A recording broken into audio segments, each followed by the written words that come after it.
Hello everybody, welcome to short highlights of the Giro d'Italia Stage 3, the third and final stage in Bulgaria in this, what so far has been very interesting, impactful and certainly at times beautiful Grande Partenza in Bulgaria. Well, this third and final stage, the sunshine turned up for. On paper, such a simple affair. Basically, 103 kilometres out uphill and then 71 kilometres downhill to finish in Sofia, the capital of Bulgaria. There were the jersey wearers at the start of the day. Paul Magnier in the Ciclamino and in the Maglia Rosa. Yesterday's brilliant winner, Guillermo Silva, the first Uruguayan to ever ride the Giro d'Italia and to wear the leader's jersey to the Maglia Rosa. Would he still be in it at the end of this stage? This stage, much more likely to be a sprinter's stage. We were getting a list of those who were out after yesterday's very impactful second day, where the rain turned up and we lost an awful lot of big riders. The riders out after the second stage: Adam Yates, Jay Vine, Santiago Buitrago, Andrea Vendrame, Marc Soler, Matteo Moschetti, amongst others. It had been a very tough middle day of these three Bulgarian stages. Well, on the second day, once again, the only two teams who've ever gone in the breakaway in this year's race were at it again. It was Manuele Tarossi of Bardiani CSF 7 Sabre, Diego Sevilla, King of the Mountains, and Alessandro Tonelli, his teammate, in the break. Just three riders. This was at the first sprint, Tarossi taking it ahead of Sevilla and Tonelli, and then Max Walscheid leading Jonathan Milan over for the 3 points in the Ciclamino, the Maglia Ciclamino competition, of course, at Dolna Banja. Then we were on to the main climb of the day, well, the only climb of the day, the Borovec Pass. Arnaud Delis had been dropped and was being paced by Josh Giddings and Jonas Ruch on his way back as well, getting a little bit of help there from Victor Campenaerts, which was nice to see. Of course, the reason he was in the breakaway for Diego Sevilla was to take maximum points. 18 points to lead again over the top there for that King of the Mountains competition.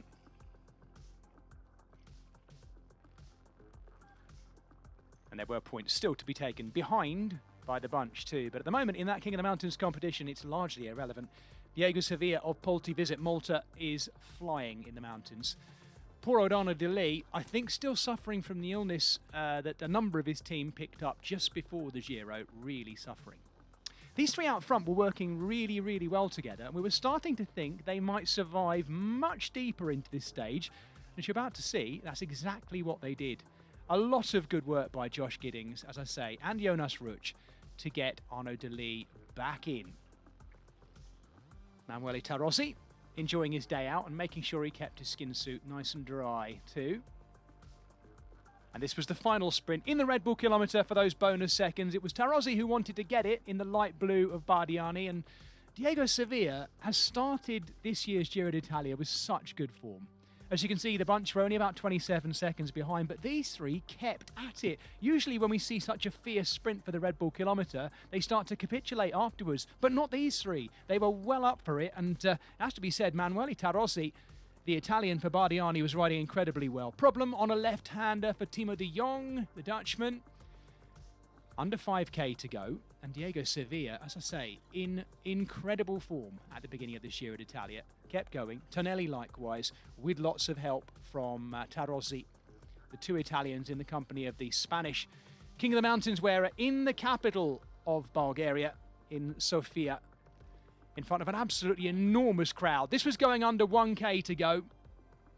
It was Alessandro Tonelli doing everything he could to try and keep them clear into the last, few hundred metres, and then they launched. It was looking like Dylan Groenewegen was in the perfect position for the Unibet Rose Rockets, who had one man left, and then Jonathan Milan took over, but look at the Maglia Ciclamino behind him. Paul Magnier, stage 1 winner, coming up alongside Jonathan Milan, who'd gone too early. Groenewegen was coming, but Paul Magnier with a second stage win in this Giro d'Italia, and look how close it was.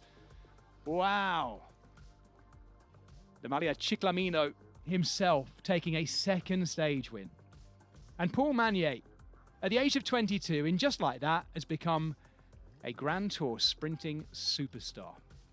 Guillermo Silva maintains his lead in the race in the Maglia Rosa, going into what will be the fourth stage on Tuesday. And the Ciclamino safe on the shoulders of young Paul Magnier.